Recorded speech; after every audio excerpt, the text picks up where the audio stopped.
Hello, ഇന്നങ്ങനെ Friday എത്തിയിരിക്കുകയാണ്, വീക്കെൻഡാണ്. അപ്പോൾ 3 മണിയാകുമ്പം നോവെ നമ്മൾ സ്കൂളിൽ നിന്ന് വിളിച്ചുകൊണ്ട് വരണം. അപ്പം ഞാനും ദ്യുതിയും കൂടെ പോവാം. അപ്പം ഇന്ന് നമ്മൾ വണ്ടിക്കാണ് പോകുന്നത്, കാറിനാണ് പോകുന്നത്. നമ്മുടെ ഇന്ത്യൻ ലൈസൻസ് നമുക്കിവിടെ ഒരു 6 മാസം വരെ യൂസ് ചെയ്യാം. അപ്പോൾ രണ്ടും കൽപ്പിച്ച് ഇന്നലെ തൊട്ട് വണ്ടി എടുത്തു. ഇതാണ് നമ്മുടെ വണ്ടി. മാനുവൽ ആയിരുന്നല്ലോ യൂസ് ചെയ്തുകൊണ്ടിരുന്നത്, അതുകൊണ്ട് എനിക്കങ്ങനെ അത്ര വലിയ വശമൊന്നുമില്ല. എന്നാലും ഒരു കൈ നോക്കാം. അപ്പോൾ കാണാം. അങ്ങനെ സ്വെറ്ററൊന്നും ഇല്ലാതെയാണ് ഞാനിപ്പോൾ ഇതുവഴി നടക്കുന്നത്. ദ്യുതിക്ക് നമ്മളൊരു സ്വെറ്ററൊക്കെ ഇട്ടിരുന്നു.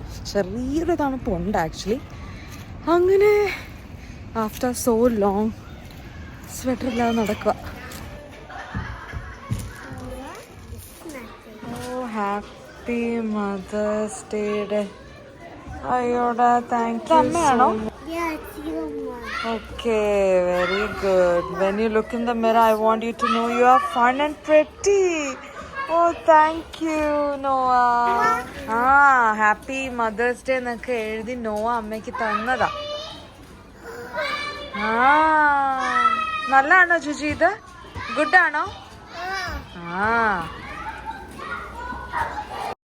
ഈ ഗ്രൗണ്ട് കാണാൻ എന്താ ഭംഗിയല്ലേ, പ്രത്യേകിച്ച് ഈ മരങ്ങൾ, അതാണ് അതിൻ്റെ ഭംഗി കൂട്ടുന്നതെന്ന് തോന്നിപ്പോവും.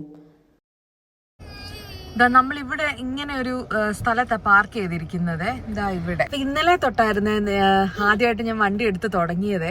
നമുക്ക് ഡ്രൈവിങ് ചെറിയ രീതിയിലൊക്കെ അറിയാമെങ്കിൽ പോലും കുറേ നാളിന് ശേഷം ഇങ്ങനെ എടുത്തപ്പം നല്ല ടെൻഷൻ ഉണ്ടായിരുന്നു. പിന്നെ മാനുവൽ അല്ല, ഓട്ടോമാറ്റിക് ആണ്. പക്ഷെ എന്നാൽ പോലും നമുക്കങ്ങനെ ഓട്ടോമാറ്റിക് ഓടിച്ച പരിചയമൊന്നും ഇല്ലല്ലോ.